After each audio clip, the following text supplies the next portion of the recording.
Hey everybody, hope you're doing well today. Have you been making the mistake of prioritizing things in your life other than your marriage? Hey, well, welcome to another episode of the Turn It Up Marriage Tips and Tools Show, where you can learn practical advice and insights on how to strengthen your marriage. I'm Kelly. I'm a pastor, police chaplain, marriage coach, and author of the book, Turn It Up, How to Have the Lifelong Marriage That You Really Want. Today, I'm going to address a common marriage mistake that a lot of couples make. And we're going to be looking at the common marriage mistakes that can silently erode the foundation of any relationship. Today, we're going to look at selfish priorities. I'm sure many of you can relate to the slow motion killing of a marriage when the wrong things take precedence. So let's shed some light on this issue. Marriages are like dimmer switches. In fact, that's where I got the title, Turn It Up, because I was thinking about, what I'm trying to express to people and teach, and I thought, you know what? A marriage is like a dimmer switch. At the beginning, they shine bright. They're filled with love and positive feelings. But over time, the brightness can be turned down by the demands and the distractions of life. Things like your work, your kids, your hobbies, these are all important things, but when they start overshadowing your relationship and your marriage, the dimming process begins. I remember a conversation I had with a woman who expressed her frustration about her police officer husband who was prioritizing his career over their marriage. It's a common scenario where work takes precedence and gradually dims the connection between spouses. The sad truth is the gradual dimming can lead to drifting apart, arguments, poor communication, and ultimately a breakdown of your marriage. Research has shown that most marriages don't end due to infidelity, but rather because the couple simply drifts apart. It's a slow fade that often goes unnoticed until it's too late. Jesus spoke about this in Mark 8:36. He said, "What good is it for someone to gain the whole world yet forfeit their soul?" Well, in the same way, what good is it for someone to prioritize their career, their hobbies, or even their children if it means sacrificing the foundation of your marriage? Well, the good news is there is something that you can do to prevent this gradual dimming and reverse the damage done by this mistake. It's time to turn it up and prioritize your marriage. Here's a few practical steps that you can take. First, start planning and follow through on this regular date nights. It's one thing to plan, but you got to actually go out on a date. And I can't tell you in my marriage coaching how many times I have had to remind couples, or I'll simply ask them, hey, when's the last time the two of you guys went out, on a date together? And they're looking, oh my goodness, yeah, it's been a long time. So this is a critical but fairly simple thing that you can do.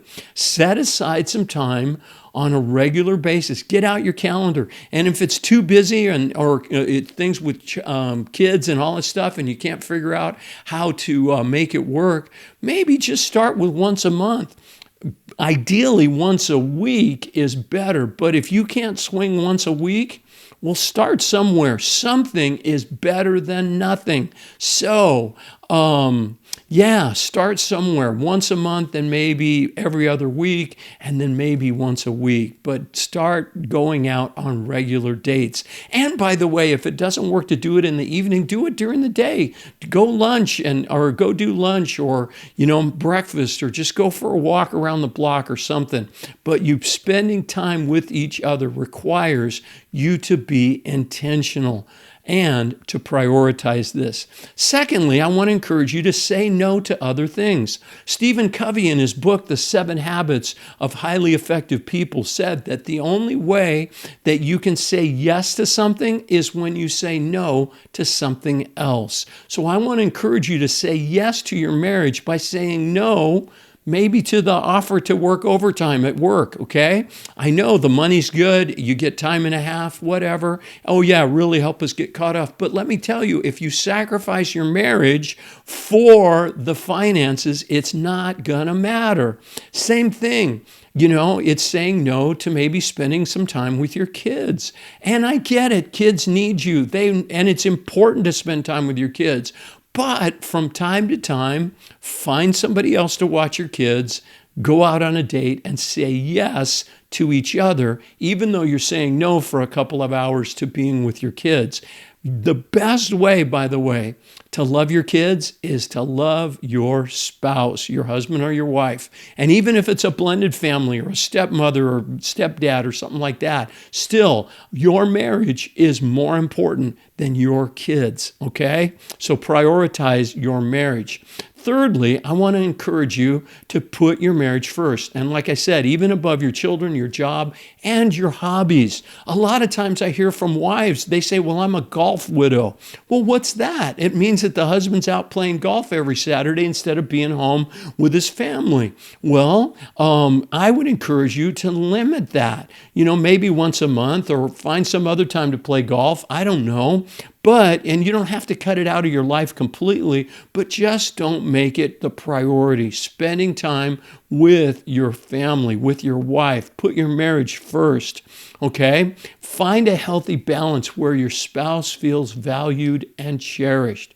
Fourthly, discover new things to do with your spouse, new activities or hobbies. If you love playing golf, maybe she might want to play golf with you. Now, in my marriage, that's not going to work, but that's okay. I don't play golf all that often. Why? Because I prioritize my Saturdays to be with my family.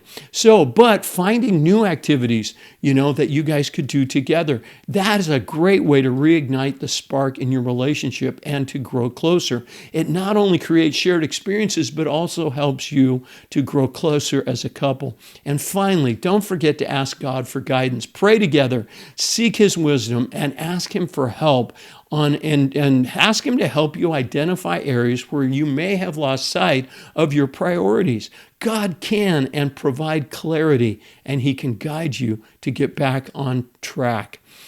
Remember, turning up the brightness in your marriage requires intentional choices and actions. Don't allow the wrong priorities to slowly dim the love and connection you share with your spouse. Take the necessary steps today to turn it up and reignite the flame in your marriage. I believe you'll be glad you did.